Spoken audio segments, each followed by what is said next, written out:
అందరికీ కూడా పేరు పేరున మా అక్క చెల్లెలందరికీ పేరు పేరున నమస్కారం, పేరు పేరున స్వాగతం. గణతంత్ర దినోత్సవం ఈరోజు. మీ అందరికీ గణతంత్ర దినోత్సవ శుభాకాంక్షలు. దీన్ని రిపబ్లిక్ డే అంటారు ఇంగ్లీష్లో. Republic day, happy republic day మీ అందరికీ. గణతంత్ర దినోత్సవం అంటే భారత రాజ్యాంగం అమల్లోకి వచ్చిన రోజు ఈరోజు. మరి భారత రాజ్యాంగాన్ని, రాజ్యాంగంలో చెప్పిన మాటలని, అందులో పేదవాళ్ళ కోసం ముఖ్యంగా పొందుపరిచిన హక్కులని, వీటన్నిటిని కూడా మేము కాపాడుతామని చెప్పే కాంగ్రెస్ పార్టీ ఇవాళ రాజ్యాంగమే కాదు, వాళ్ళు రాసిచ్చిన మేనిఫెస్టోను కూడా తుంగలో దొక్కుతా ఉన్నది. మీకు తెలుసు, ఎన్నికలకు ముందు కాంగ్రెస్ వాళ్ళు ఎన్ని అందమైన మాటలు చెప్పిండ్రు, ఎన్ని అందమైన అబద్ధాలు చెప్పిండ్రో మీకు తెలుసు. ఇప్పుడే శ్రీమతి సబితా ఇంద్రారెడ్డి గారు, మన సబితక్క, మీకు కొన్ని విషయాలు గుర్తు చేసింది. మీకు గుర్తుండాలి, ఆ రోజు రేవంత్ రెడ్డి గారు ఏమన్నారు, కేసీఆర్ గారు పెళ్లి చేసుకుంటే, ఆడపిల్ల పెళ్లి చేసుకుంటే ₹1,00,000 ఇస్తున్నాడు, ఆ ₹1,00,000 కూడా పెళ్ళైన 6 నెలలకు వస్తున్నది, మీరు నాకు అవకాశం ఇవ్వండి, నేను ఒక ₹1,00,000 కాదు మీదికెళ్ళి తులం బంగారం ఇస్తా, అది కూడా మీరు లగ్న పత్రిక పెట్టుకొని నా దగ్గరికి వస్తే అదే రోజు అప్పచెప్తా అన్నాడు. మరి ఇవాళ 2 ఏళ్ళు దాటిపోయింది, 2 ఏళ్ళ 2 నెలలకు వచ్చింది. ఎవరికన్నా తులం బంగారం వచ్చిందా? పొరపాటున వచ్చిందా? నేను ముందే చెప్పిన మీకు, రంగారెడ్డిలో ఏం చెప్పినా, వికారాబాద్లో చెవెళ్ళని కూడా తిరిగి ప్రచారం చేసిన నేను, మా అక్క. అప్పుడు చెప్పిన నేను, అమ్మ వీళ్ళు బంగారం ఇచ్చే వాళ్ళు కాదు, బంగారం ఇచ్చే బాపతులు కాదు, వీళ్ళు మెడల పుసలతాడు కూడా ఎత్తుకపోతారు మీరు సంధిస్తే అని చెప్పిన. ఉన్నది ఎత్తుకపోయే వాళ్ళు తప్ప వీళ్ళు ఇయ్యరమ్మా అని చెప్పిన. సరే, కొంతమంది మోసపోయింది. వాస్తవం ఏంటంటే ఆశపడ్డారు. ఇప్పుడు గరీబ్ వాళ్ళు ఆశపడితే తప్పులేదు, 10,000 15,000 ఇస్తా అంటే రైతులు ఆశపడ్డారు. అట్లాగే మరి కేసీఆర్ గారు 200 2,000 చేసిండు కదా, ఈయన 4,000 చేస్తా అంటుండని ముసలోళ్ళు కొంతమంది ఆశపడ్డారు. మా ఆడపిల్లలు, మా ఆడబిడ్డలు 2,500 ఇస్తే నెలకంటే దేనికైనా వస్తుంది కదా, పిల్లలకు ఉప్పుకో పప్పుకో వస్తుంది కదా అని ఆడపిల్లలు ఆశపడ్డారు. మొత్తానికి అందరూ కాంగ్రెస్ బుట్టల పడ్డందుకు ఇవాళ అందరం కలిసి బొందల పడ్డట్టు అయిపోయింది. ఇవాళ వాస్తవం ఏంటి అంటే, ఈ 2 ఏళ్లలో రేవంత్ రెడ్డి గారి ప్రభుత్వం, కాంగ్రెస్ ప్రభుత్వం ఏ ఒక్క వర్గాన్ని విడిచిపెట్టకుండా అందరినీ మోసం చేసింది. ఇక మీకు గెలిపించిన మీ ఎమ్మెల్యే ఉండే యాదయ్య గారు, మీరు నిజంగా చెప్పాలంటే నిజాయితీగా కాంగ్రెస్ వాళ్ళు ఎన్ని చెప్పినా మీరు చేవెళ్ళ నియోజకవర్గం వాళ్ళు మీరు వినలేదు. వినకుండా కేసీఆర్ మనిషి అన్నాడు అనుకుని యాదయ్య గారిని గెలిపించారు. మరి యాదయ్య గారికి ఏమైందో తెలియదు, గెలవంగానే ఆయనతో పోయిండు రేవంత్ రెడ్డి సంకల కూర్చున్నాడు. కూర్చొని ఏమైంది యాదన్న అంటే, మొన్న ఈ మధ్యన మీరు చూసుంటారు, మీ చేవెళ్ళ పక్కకే వికారాబాద్ ఉంటుంది. వికారాబాద్ నుంచి స్పీకర్ గారు ఉన్నారు. స్పీకర్ గారు యాదయ్య గారు మంచి దోస్తులు, పాతకాలం నుంచి మా అక్కకు తెలుసు. ఒకటే బండి మీద ఎక్కి తిరిగేటోళ్ళు ఇద్దరు కాంగ్రెస్ పార్టీలు ఉన్నప్పుడు. అయితే మరి యాదయ్య గారు బీఆర్ఎస్ పార్టీలో గెలిచిండు కదా, గెలిచి మరి రేవంత్ రెడ్డితో కండువా కప్పుకొని కాంగ్రెస్లో వేయండు, కాంగ్రెస్ పార్టీలో తిరుగుతున్నాడు, ఇది కరెక్ట్ కాదు కదా స్పీకర్ గారు, మరి ఆయన పదవి రద్దు చేయండి అని చెప్పి మనం స్పీకర్ దగ్గర పోయినాం. స్పీకర్ గారు ఇలా ఎట్లయిపోయిందంటే పరిస్థితి, వెనకటికి మహాభారతంలో ఒక ఆయన ఉండేనట, పెద్ద మనిషి, ధృతరాష్ట్రుడు అని ఉండేనట. ఆయన పక్కకు ఆయన భార్య గాంధారి ఉంటుండే. ఈ ధృతరాష్ట్రుడు ఏంటంటే, ఆయన కళ్ళబడ్డా కూడా అన్యాయం జరుగుతుంది అని కళ్ళబడితే కూడా ఆయన కనబడనట్టు యాక్టింగ్ చేస్తుండేనట. ఇక గాంధారి అమ్మనేమో ఆమె కళ్ళ గద్దలు కట్టుకొని కూర్చుంటుండేనట. ఇలా మన స్పీకర్ గారి పరిస్థితి కూడా ఒక ధృతరాష్ట్రుడు లెక్కనే ఉన్నది. ఇప్పుడు చేవెళ్ళలా 5 ఏళ్ల బుడ్డపొరగాని అడిగినా చెప్తాడు, యాదన్న ఏ పార్టీలో ఉన్నాడంటే కాంగ్రెస్లో వేయండి కదా, రేవంత్ రెడ్డి సంఖ్యలో దూరిండు కదా అని చెప్తారు. కానీ వికారాబాద్ ఎమ్మెల్యే గారు, మన స్పీకర్ గారు ప్రసాద్ గారు ఏమంటారు, ఇంకేనా యాదన్న ఎక్కడ పోలే, సబితమ్మ పక్కకే ఉన్నాడు, కేసీఆర్ పార్టీలోనే ఉన్నాడు అని చెప్పి స్పీకర్ గారు మొన్న తీర్పిచ్చిండు. నాకు తెలియక అడుగుతా కాంగ్రెస్ పార్టీలను, నిజంగానే మీరు మంచి చేసి ఉంటే, నిజంగానే మీరు గొప్ప పనులు చేసి ఉంటే, నిజంగానే మీరు చెప్పిన 6 గ్యారెంటీలు అమలయ్యింటే, నిజంగానే ఫ్రీ బస్సుతోని మహిళలందరూ ఆనందంగా ఉంటే, నిజంగానే సన్న బియ్యంతో కుటుంబాలన్నీ ఆనందంతో పరవశించిపోతుంటే, మీకు ఎన్నిక ఎదుర్కొనేందుకు ఎందుకు భయం?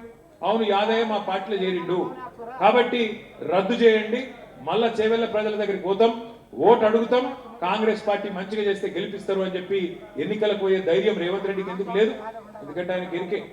ఎందుకంటే అందరూ కోపంగా ఉన్నారు. మీ చేవెళ్లలోనే పెద్ద పెద్ద నాయకులు వచ్చారు కాంగ్రెస్ వాళ్ళు. మల్లికార్జున్ ఖార్గే గారని జాతీయ కాంగ్రెస్ పార్టీ అధ్యక్షుడు, పెద్ద మనిషి, 86-87 ఏళ్ళకు ఉంటాడు ఆ పెద్ద మనిషి. ఆ పెద్ద మనిషి కూడా చేవెళ్ళకు వచ్చిండు. వచ్చి ఏం చెప్పారు, చేవెళ్లలో దళితులు ఎక్కువ ఉన్నారు, ఇక్కడ దళిత సామాజిక వర్గం ఎక్కువ ఉన్నది, గిరిజనులు కూడా పక్కకు పరిగిలో ఉన్నారు, వికారాబాద్లో ఉన్నారు, అటు కొడంగల్లో కూడా చాలా మంది ఉన్నారు, మేము దళితులకు గిరిజనులకు మేము మాట ఇస్తున్నాం. కేసీఆర్ దళిత బంధు అంట పెట్టి 10 లక్షలు ఇస్తున్నాడు, మేము 12 లక్షల రూపాయలు ఇస్తాం. అది కూడా 100 దినాలనే చాలు చేస్తాం. మీకు ఒక్కొక్క దళిత కుటుంబాన్ని పట్టుకుంటాం, మీ అందరిని పట్టుకొని మీకు గుర్తించి మీకు 12 లక్షల రూపాయలు మీ ఖాతాలు ఇస్తామని చెప్పి 3 ఏళ్ళ అధికారంలోకి వచ్చి 2 ఏళ్ళ ఎవరికన్నా 12 పైసలు ఇచ్చిండా ఒక దళిత కుటుంబానికి? 12 లక్షలు దేవుడెరుగు, 12 పైసలు ఇవ్వలేదు. అట్లా దళితులు గిరిజనులు అట్లా కోపంగా ఉన్నారు. అగో మా ఆడబిడ్డలు కోపంగా ఉన్నారు.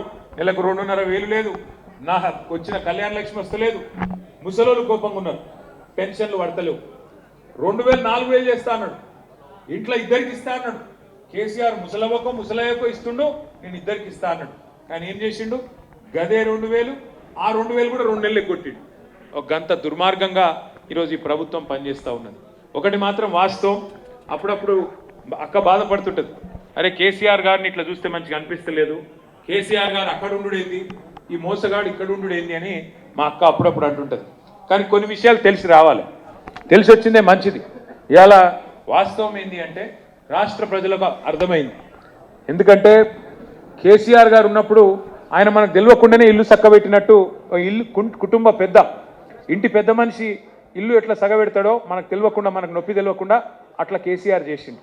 కరెంటు మంచిగా చేసిండు, సాగునీరు మంచిగా చేసిండు, తాగునీరు మంచిగా చేసిండు, పేదవాళ్ళకు స్కీములు ఇచ్చిండు, కడుపులో పెట్టుకొని చూసుకున్నాడు, గరీబోళ్లను మంచిగా చూసుకున్నాడు కేసీఆర్. ఇప్పుడు జనవరి 26 ఈరోజు. కేసీఆర్ ఉన్నప్పుడు డిసెంబర్ 26 కంటే ముందే, ఒక నెల ముందే, మీరు అడగక ముందే మీ ఫోన్లన్నీ టింగు టింగు టింగు టింగు అని మోగుతుండే. ఏం పడుతుండే మీకు అప్పుడు? రైతు బంధు పడుతుండే. ఎందుకు? నాట్లేసే టైంకి రైతు బంధు మీ అకౌంట్లో పడుతుండే. ఇవాళ మరి 26 జనవరి వచ్చింది, పడ్డదా రైతు బంధు? పడ్డదా? కొన్ని బతుకమ్మ చీర పెట్టిండా? ఒకటి ఒక చిన్న రైక ముక్కనన్న పెట్టిండా? రంజాన్ తోఫా ఇచ్చిండా? క్రిస్మస్ కానుక ఇచ్చిండా? బతుకమ్మకు చీర లేదు, రంజాన్కు తోఫా లేదు, క్రిస్మస్కు కానుక లేదు, రైతుకు రైతు బంధు లేదు, ఏమిట్లా ఏం లేదు. ఏం చేసినవరా అయ్యా అంటే మనం గట్టిగా అడిగినాం అనుకో, నా మీదో కేసు పెడతాడు, కేసీఆర్ సార్ మీదో కేసు పెడతాడు, పోలీసుల ముంగట కూర్చోబెడతాడు. ఎవడు భయపడతాడు పోలీసులకు? ఇక ఇంకో కథ ఉన్నది. ఇక ఆయన భాషకైతే మొక్కాలి, ఆయన నోటికి మొక్కాలి. మీరు చూస్తురా టీవీలో? జర రేవంత్ రెడ్డి మాట్లాడేటప్పుడు టీవీలు బంద్ చేయరు, లేకపోతే పిల్లలు చెడిపోతారు. ఆ బూతులేంది మనకు రావా? తిట్లు మాకు రావా? కానీ ఇట్లా మాట్లాడచ్చా ఒక ముఖ్యమంత్రి? కేసీఆర్ను తిట్టుడు తప్ప ఈ 2 ఏళ్లలో ఏమన్నా అన్నాడా కేసీఆర్ ఆయనను? ఈ 2 ఏళ్లలో ఒక్కసారి ఆయన పేరు తీసిండా? మరి ఎందుకు తిడుతున్నావు కేసీఆర్ను? నీకు పాలన చేత కాకపోతే, వెనకటికేవడో ముఖం బాగాలేకపోతే అద్దంబల కొట్టిండట, నీ ముఖం బాగాలేక అద్దంబల కొడితే ఏమవుతుంది నీకు? గట్లే ఉన్నది. ఇప్పుడు నీకు పాలన వస్తలేదు, రాష్ట్రం నడుపుడు వస్తలేదు, కేసీఆర్ని తిట్టుడు మాత్రం వస్తుంది. ఇక గట్టిగా మాట్లాడినాం అనుకో, మా మీద కేసులు పెట్టుడు, బూతులు తిట్టుడు, గదొక్కటే వస్తుంది. ఆయన మీరు గట్టిగా అడిగిరు అనుకో, ఏమైనా రేవంత్ రెడ్డి పటేలా మరి జనవరి 26 వచ్చింది, ఇంతవరకు రైతు బంధు దిక్కులేదు, ఏం సంగతి అంటే నీ గుడ్లు వీకి గోటీలు ఆడతా అంటాడు. ఏమైనా మరి మహిళలకు 2,500 ఇస్తాను, ఇంక ఇయ్యపోతే 100 రోజులు ఇస్తాను, ఏమాయ ఏడవాయ అంటే నీ పేగులు తీసి మెడలు వేసుకుంటా అంటాడు. ఇక గిట్లా మాట్లాడతాడు. ఇంక గట్టిగా అన్నావు అనుకో, నీ లాగులని తొండలు ఇచ్చి పెడతా అంటాడు. ఈ లాగుల తొండలేందో వీని బొందవి ఏం అర్థమైతలేదు మాకు. ఎవరి చేతిలో పడ్డది తెలంగాణ ఆగమైపోయిందని చెప్పి బాధ అవుతున్నది. ఇవాళ మా కొట్లాట కానీ మా ఆరాటం కానీ మా కోసం కాదు. నేను సబితక్క మేమందరం పదవులు చూసినాం, మంత్రులైన మీ దయతోని మీ ప్రేమతోని 20-25 ఏళ్ళకెళ్ళి రాజకీయాల్లో ఉన్నాం. ఒకప్పుడు ఇందిరారెడ్డి గారు, తర్వాత సబితక్క, ఇవాళ తమ్ముడు కార్తీక్, ఆ కుటుంబం వాళ్ళు పాపం సేవ చేస్తున్నారు. వాళ్ళకి కొత్తగా పదవులు చూసేదేం లేదు. మంత్రులైనారు, చాలా హోంమంత్రి అయింది అక్క, మొట్టమొదటి మహిళా హోంమంత్రి బహుశా భారతదేశంలోనే. అంత పెద్ద పెద్ద పదవులు కూడా అక్క చేసింది. మాకేం కొత్తగా ఏమీ అవసరం లేదు. ఇవాళ కాకపోతే అక్క ఈరోజు ఇంత 26 జనవరి రోజు కూడా మిమ్మల్ని అందరినీ తీసుకొని వచ్చి తన స్థాయికి, ఇది పెద్ద ముచ్చట కాదు కానీ ఇక్కడికి వచ్చి కూర్చొని మీకోసం తనలాడుతుందంటే ఎందుకు? ఒక్కటే ఆరాటం. ఏ తెలంగాణనైతే మోసపోయిందో, ఏ తెలంగాణ ఆడబిడ్డలైతే మోసపోయినరో, ఏ తెలంగాణ ఆడబిడ్డలైతే ఇవాళ ఈ కాంగ్రెస్ చేతులు ఆగమైనరో వాళ్ళను మళ్ళీ బాగా చేయాలంటే కేసీఆర్ను తెచ్చుకోవాలి, కేసీఆర్ గారిని ఖచ్చితంగా మళ్ళీ గెలిపించుకోవాలన్నదే ఆలోచన తప్ప వేరేది కాదు. కేసీఆర్ గారు మీకు చెప్పని పనులు చేసిండు. రైతు బంధు ఇస్తా అని చెప్పి కేసీఆర్ గారు ఓట్లు తెచ్చుకోలే, కళ్యాణ లక్ష్మి ఇస్తా అని చెప్పలే. కేసీఆర్ కిట్టు యాదుకున్నదా? కేసీఆర్ కిట్టు ఇంటికాడ బండెక్కించుకొని ప్రభుత్వ దవాఖానకు తీసుకుపోయి అక్కడ గర్భవతి ప్రసవం అయిపోయినాక మళ్ళీ ఇంటికాడ దించిపోదురు. ఆడపిల్ల ఉడితే 13,000 మగ పిల్లగాడు పుడితే 12,000 రూపాయలు మీ చేతిలో పెట్టిరు. నేను చెప్పేది కరెక్టేనా? మరి వాళ్ళు ఉన్నదా కేసీఆర్ కిట్టు? మరి కేసీఆర్ కిట్టువాయ్, బతుకమ్మ చీరవాయ్, ఏమిట్లా ఏమున్నది ఇవాళ? మరి గేమ్ చూసుకొని ఓటేయాలి కాంగ్రెస్ పార్టీకి.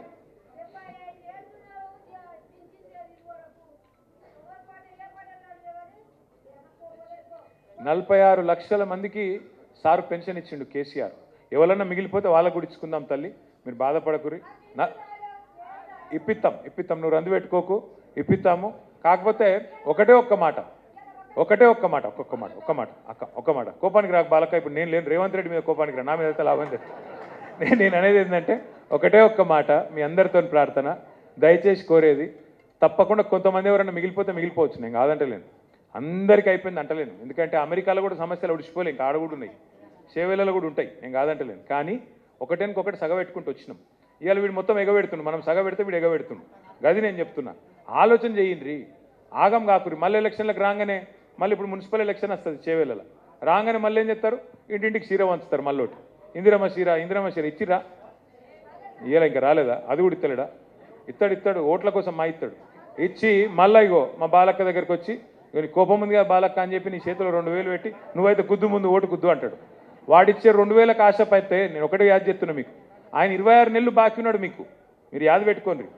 26 నెలలు ఇంటూ 2,500 అంటే 60,000 బాకీ ఉన్నాడు మీకు. 60,000 బాకీ ఉన్నాడు 2,000 చేతులు పెట్టి ఓటేయమంటే ఇద్దామా?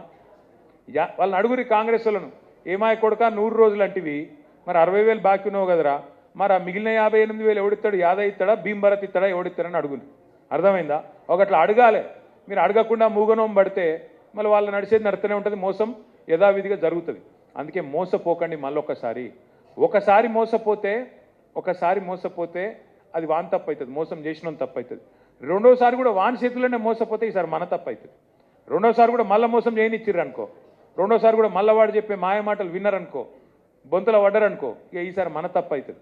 కాబట్టి కాంగ్రెస్ పార్టీని బొందబెట్టడానికి, కాంగ్రెస్ పార్టీకి బుద్ధి చెప్పడానికి మీకు మంచి అవకాశం రేపు చేవెళ్లలో, మొయినాబాద్లో, చేవెళ్లలో, శంకర్పల్లిలో మున్సిపల్ ఎలక్షన్లు వస్తున్నాయి. మళ్ళీ దండం పెట్టుకుంటే ఇంటింటికి వస్తారు. అడుగుని కంపల్సరీ, ఏమాయ కొడుక మా 60,000 ఎడవైనాయి, మా రైతు బంధు ఎడవైంది, 15,000 చేస్తా అంటివి కదా, చేయకపోతేవి కదా, ముసలోళ్ళకు 4,000 పెన్షన్ అంటివి కదా, ఏది? మా తులం బంగారం అంటివి ఏది? మా పొలగాన్లకు 5 లక్షల కారట్ ఇస్తా అన్నావు, మా చదువుకునే పొలగాన్లకు ఏది? ఆడపిల్లలకు స్కూటీ ఇస్తా అంటివి ఏది? ఇవన్నీ మీరు అడగకపోతే మళ్ళీ దొరకరు ఇంకో 3 ఏళ్ళు. అందుకే అడుగుండ్రి, నిలదీయండ్రి. కేసీఆర్ గారు పంపిన కండువా వేసుకున్న, గులాబీ కండువా వేసుకొని కారు గుర్తు మీద వచ్చేటోళ్లకు గట్టిగా కేసీఆర్ గారికే ఓటేస్తున్నాం అనుకొని గట్టిగా ఓటేసి ఆశీర్వదించి పంపండి. మళ్ళీ కేసీఆర్ గారు వస్తేనే ఈ రాష్ట్రంలో పేదవాళ్ళకు న్యాయం జరుగుతుందనే మాట నేను మళ్ళొకసారి మీకు గుర్తు చేస్తూ, ఈరోజు చేవెళ్ళ నుంచి వచ్చిన విజయభాస్కర్ రెడ్డి గారికి, మిగతా మిత్రులందరికీ కూడా పేరు పేరున హృదయపూర్వకంగా స్వాగతం చెప్తూ, జై తెలంగాణ.